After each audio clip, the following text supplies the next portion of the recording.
My girlfriend told me, "My friends think you're smothering me. It's over." I replied, "Cool. Well, go join them." Seeing how they all stared at me as I left, I understood everything. I am a cybersecurity analyst, which means I spend my days examining patterns, identifying threats, and solving problems with logic rather than emotions. That is precisely what got me labeled as emotionally unavailable by people who had never bothered to really get to know me. I am the guy who shows up on time, remembers important dates, asks how your day was, and actually listens to the answer. But apparently, that is not enough when you are measured against a checklist made by a podcast host about what a boyfriend should be. Caitlin Reynolds and I met 2 years ago in a busy coffee shop in San Francisco's Mission District where she was working on sketches for a graphic design project and I was reviewing a security audit for a client. We started chatting about how most people needlessly complicate their lives when simple solutions work best. She was studying graphic design part-time at a local state university while freelancing on the side. She had this calm energy, and we would spend hours strolling through the neighborhoods talking about everything from architecture to whether dogs dream. And it felt genuine in a way that did not need Instagram stories or constant validation from strangers. Our first year together was really good because we communicated like adults. We had our own separate lives, but made time for each other. And when issues came up, we talked about them instead of letting them fester. She moved into my one-bedroom apartment in the Mission District after about 8 months, and everything went smoothly. We split the chores based on who was better at what. We cooked together on weekends and had this running joke about how boring we must seem to other people because we preferred staying home watching documentaries over going out to bars every weekend. Then she landed a job as a production assistant for the Living Your Truth podcast, and everything started changing in ways I did not recognize at first. It began with little things like new phrases appearing in her vocabulary. Words like toxic pattern, emotional labor, and that does not serve me used in context that did not really fit our situation. I remember the first time she came home and told me we needed to have a conversation about boundaries. I replied, "Okay, what is wrong?" And she pulled out her phone to read notes she had taken during a podcast recording about red flags in relationships. I listened to the end and then asked her what red flags she had actually seen in our relationship. She got quiet and said she was just trying to be proactive. Looking back, that should have been my first real warning, but I figured she was just excited about her new job and trying to apply what she was learning. The podcast was run by a woman named Serena Vaughn who had built a whole brand around helping women identify unhealthy dynamics and stand up for themselves, which sounds great on paper until you realize the show's formula essentially consisted of taking normal relationship friction and repackaging it as something more serious. Every episode followed the same pattern. They would read anonymous submissions, analyze them from the most unfavorable angle possible, and then celebrate women who had left their partners for things like wanting to discuss the budget before buying a new car or asking to send a text when they got home safely. The audience loved it because the show made them feel powerful by seeing red flags everywhere. And the comments section was always full of people sharing their own stories about how they finally left their boyfriends who had committed things like being tired after work or having opinions on dinner plans. Caitlin started inviting me to the live recordings that took place twice a month at a popular event space in downtown San Francisco, and I went because I wanted to support her career even though the whole vibe made me uncomfortable. The first time I went, the whole production team looked at me like I was a specimen to be studied. During the break, Serena came over to introduce herself and immediately asked what I did for a living. I told her cybersecurity, and she smiled, saying, "Oh, so you are analytical."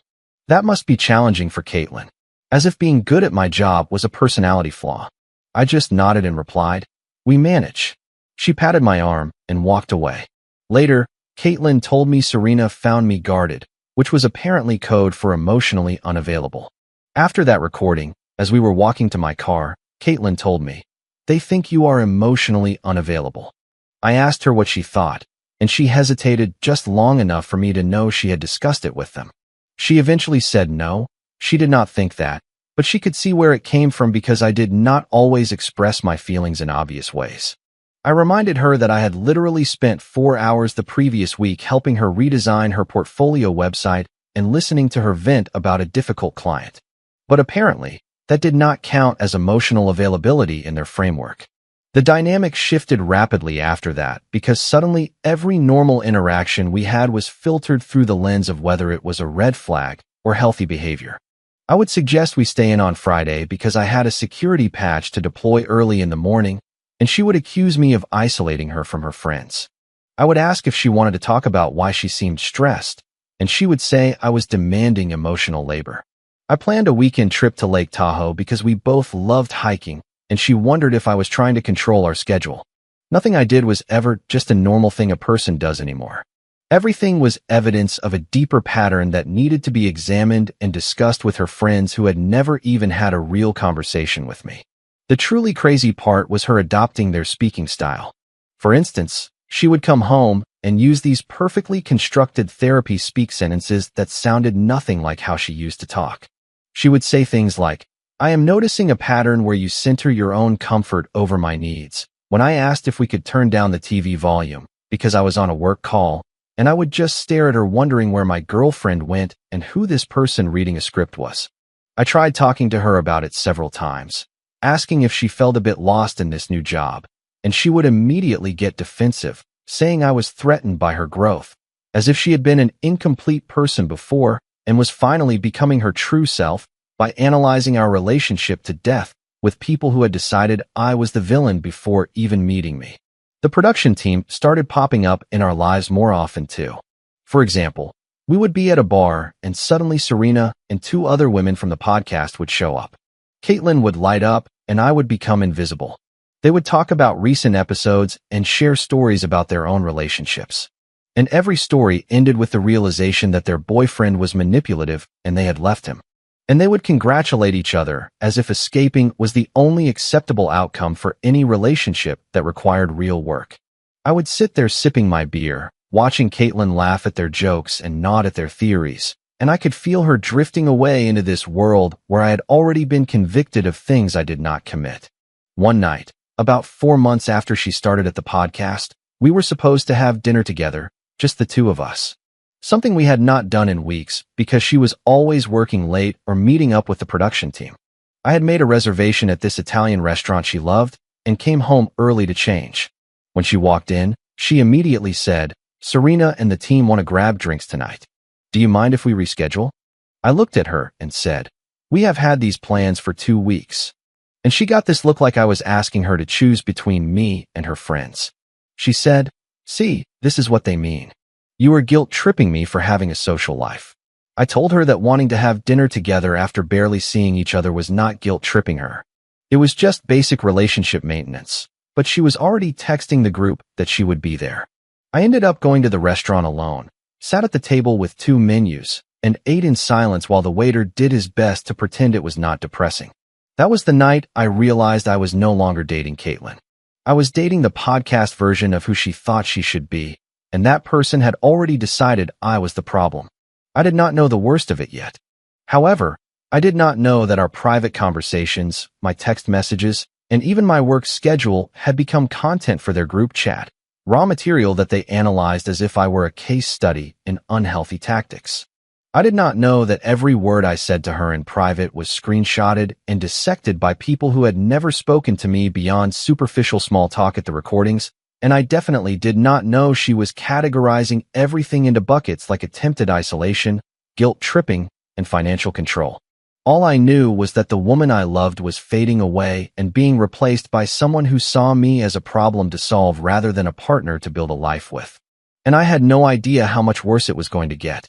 The moment I found out she was reading my private messages was so surreal that my brain almost refused to process it at first, like when you see something so wrong that your mind needs a few seconds to catch up to what your eyes are showing. It was a Tuesday night and Caitlin was in the shower. Her iPad was on the coffee table buzzing with notifications. Normally, I would not even glance at her devices because privacy was something I genuinely believed in, unlike apparently everyone else in her life. But the notification preview was right there on the lock screen and it read, "Serena, clip 3 is perfect." Classic isolation phrase. And my stomach dropped because I knew exactly what clip 3 was. It was a voice memo I had sent Caitlin 4 days earlier about booking a cabin in Lake Tahoe for our anniversary. I picked up the iPad and it unlocked when I tilted it. And what I saw made me feel deeply unsettled because I was looking at a group chat called Caitlin Support Squad with 12 members, including the entire podcast production team. I started scrolling up and my hands were shaking because months of our private conversations were there. Screenshot after screenshot of text messages I had sent her, photos of us with annotations pointing out my body language, and voice memos I had recorded when I was too tired to type. All of it dissected and analyzed as if I were a suspect in some serious situation. There was the text where I said I was working late on a security breach and could not make it to dinner. And underneath it, Serena had written, "Notice the vague vocabulary, classic avoidance of true intimacy." There was the message where I suggested we save up for a down payment instead of taking an expensive vacation, labeled as financial manipulation, controlling the narrative of their future. There was even a photo from a Saturday morning when I was making breakfast, and apparently my expression was dismissive because I was not smiling enough. Never mind that I had just woken up and had not had coffee yet. Every normal interaction we had had over those months had been fed into this machine that converted ordinary relationship moments into proof of toxicity. And what made it worse was seeing Caitlin's replies in the chat where she added context, but always in a way that made me look worse. She would write things like, "He says he is tired, but I think he just does not want to emotionally engage," or "He planned this whole trip without asking what I wanted." When the reality was that I had literally sent her 3 different cabin options and asked her to pick her favorite. The chat went back 6 months, almost to the exact week she started at the podcast, and I could track the shift in her language in real time as she went from defending me to questioning everything I did, to finally accepting their interpretation of my actions without resistance. There was this one exchange where I had texted her during a work meeting saying I missed her and wished I was home. Just a sweet, normal message. And someone named Brianna had replied in the group chat, "Love bombing after a period of emotional distance, textbook cycle." And Caitlin had responded with a thinking emoji instead of telling them they were way off base. I sat on the couch reading months of my life turn into content for people who seemed to genuinely believe that any man who was not performing happiness every single second was secretly hiding something unhealthy. And the worst part was I could not even be angry because anger would only prove their point. I heard the shower turn off and knew I had maybe 2 minutes before Caitlin came out. So I took screenshots of everything, sent them to myself, deleted the sent messages from her iPad, and put it back exactly where it was. My hands were still shaking when she walked into the living room in her bathrobe, asking what I wanted for dinner. And I looked at her and said we needed to talk about privacy and boundaries. And I saw her face shift into a defensive expression before I even explained what I meant. She immediately asked if I had been snooping through her devices, and I told her no. I had seen a notification on her iPad that concerned me, and she snatched it off the table like I had threatened to damage it. I asked her point blank if she was sharing our private conversations with the podcast team, and she got very still, and that stillness told me everything before she even opened her mouth. She said they were helping her see patterns she could not see on her own, and I asked her what patterns exactly, and she started listing things off in a rehearsed way that sounded nothing like her real voice. She said I had a habit of making plans without consulting her, that I used work as an excuse to avoid emotional conversations, that I guilt-tripped her for spending time with friends. And every single point was pulled straight from a podcast episode one had heard them record. I asked her for specific examples with dates and context, and she could not give me any. She just kept speaking in broad generalizations about patterns and red flags and things that felt manipulative, even if she could not explain why. I told her that sharing my text messages and voice memos with a dozen strangers without my consent was an actual violation of privacy. Not just a feeling, but a real thing that had happened. And she said, "Serena said your phrasing was manipulative," as if that were an answer. I just stared at her because at that moment, I realized I was not talking to my girlfriend anymore. I was talking to a committee. Every word I said was going to be reported back and analyzed and used as evidence in a case I did not even know I was on trial for. She went on, telling me the group chat was a safe space for her to process her feelings, which I could not understand because I had never been misled the way she had been in past relationships. And I wanted to point out that I had been there for every story about her difficult ex and had never shared her private moments with anyone. But there was no point because she had already decided that my expectation of basic privacy was just another form of control, Another red flag. Another reason they were right about me all along. I asked her if she understood that everything I had told her in confidence, every vulnerable moment, every private thought was now entertainment for people who did not know me and had already decided I was the bad guy. And she said, "They are not strangers, they are my support system." I replied that a support system does not require screenshots and forensic analysis of text messages. It requires real conversation and trust. And she looked at me with this expression that was pure podcast rhetoric and said, "You are just upset because you can no longer control the narrative." The conversation went in circles for another 20 minutes. Her speaking in borrowed phrases and me trying to explain that privacy is not control until I finally stopped talking because I realized nothing I said would matter. She had marinated so long in this environment where every man was a suspect and every boundary was oppression that she could not see how completely off base it was to treat her partner like a research subject. I went to sleep that night in the guest room because I could not stand to be near her, and I lay in the dark thinking about how every word I had said that evening was probably already typed into that group chat with commentary on my defensive behavior and inability to take accountability. I thought about all the times I had comforted her when she was stressed, all the little things I did to make her life easier, all the ways I had shown up consistently and reliably, and how none of it mattered because it was not performative enough for an audience that needed me to be a villain. The next morning, she was gone before I woke up, and around noon, I got a text that just said, "We need to talk 7 p.m. at the Anchor Bar." And I knew exactly what was going to happen, because you do not schedule a breakup conversation in a public place unless you want witnesses or are afraid of the other person's reaction. I replied okay and spent the rest of the day working from home, finishing a security audit, and making sure my professional life was rock solid because I knew my personal life was about to implode and I wanted at least one stable area. I was not angry anymore. I was not even really hurt. I was just exhausted from being treated like a suspect in my own relationship for months, and honestly, a part of me felt relieved that it was finally over. I arrived at the Anchor Bar at 6:55 p.m. because being late would obviously be another red flag, and Caitlin was already there at a corner table with 3 of her podcast friends sitting at the bar pretending not to watch, and I realized this was not going to be a conversation at all. It was going to be a performance with an audience ready to validate everything she said. I sat down across from Caitlin at this corner table and immediately noticed she had index cards in front of her, actual physical index cards like she was about to give a presentation. And that is when I knew this was not going to be a real conversation.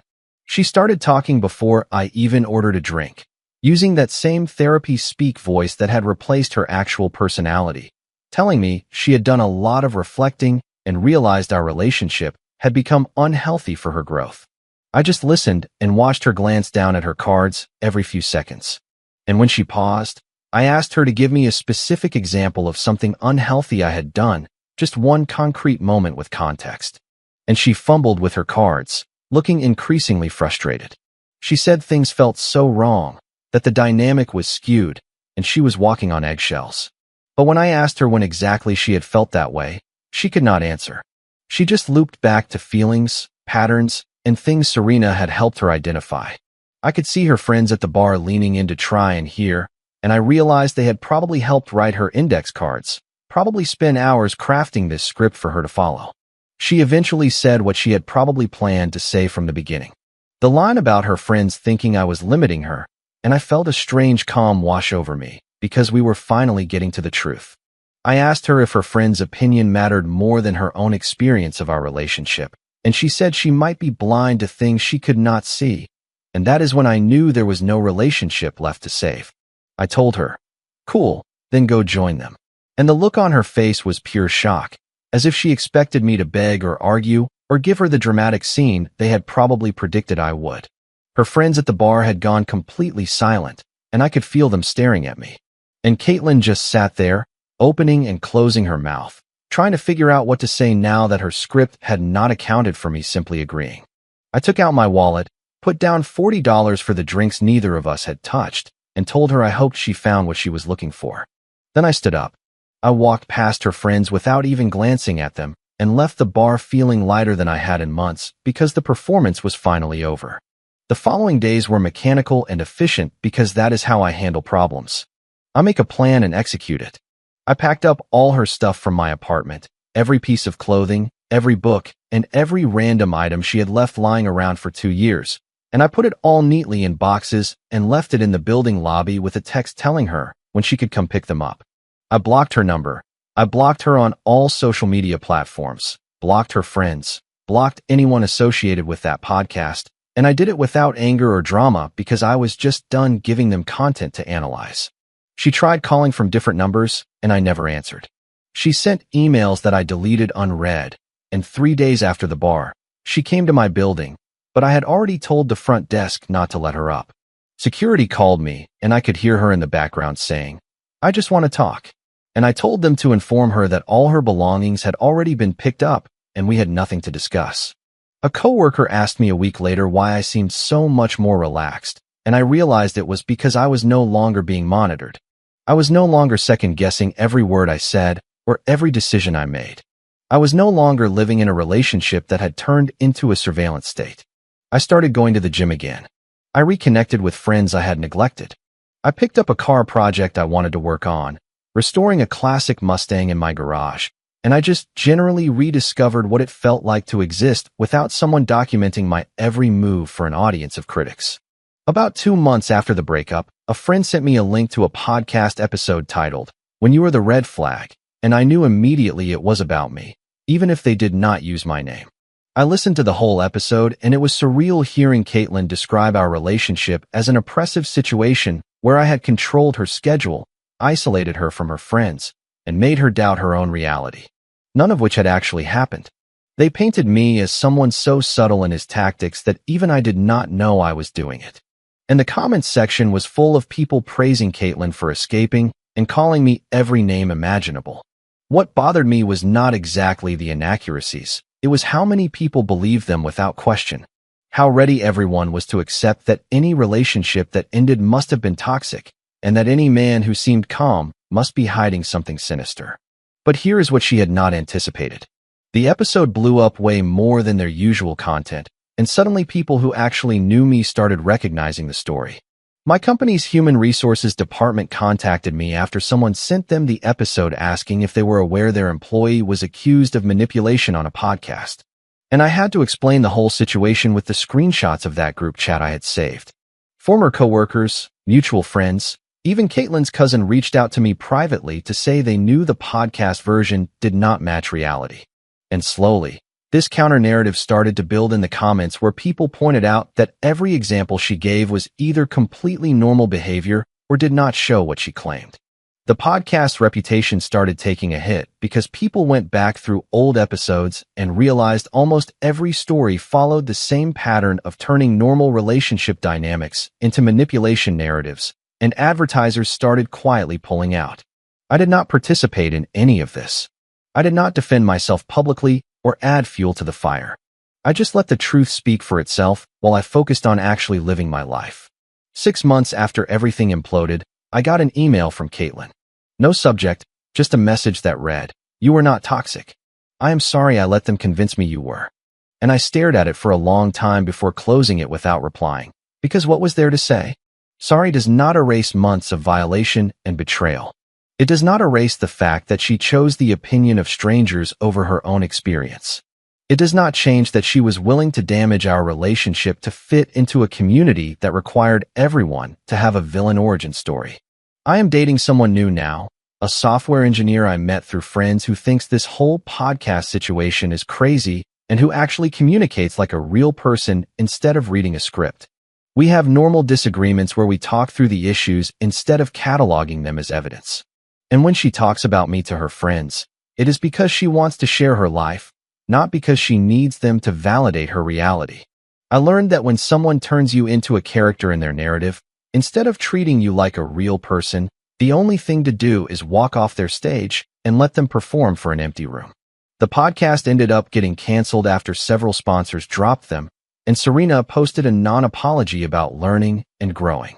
And I heard through mutual friends that Caitlin had left the production company and moved to another city for a fresh start. I do not hate her, and I do not spend any time thinking about revenge because honestly, she gave me the greatest gift, which was showing me exactly who not to waste my time on. And right now, I am just focused on building a life with someone who views partnership as a collaboration rather than content creation. Comment. I wanted to share a few thoughts with you after watching this story together. I believe true power comes from knowing your worth and holding firm to your boundaries. When things start feeling off, it's important to trust your gut and prioritize your own well-being.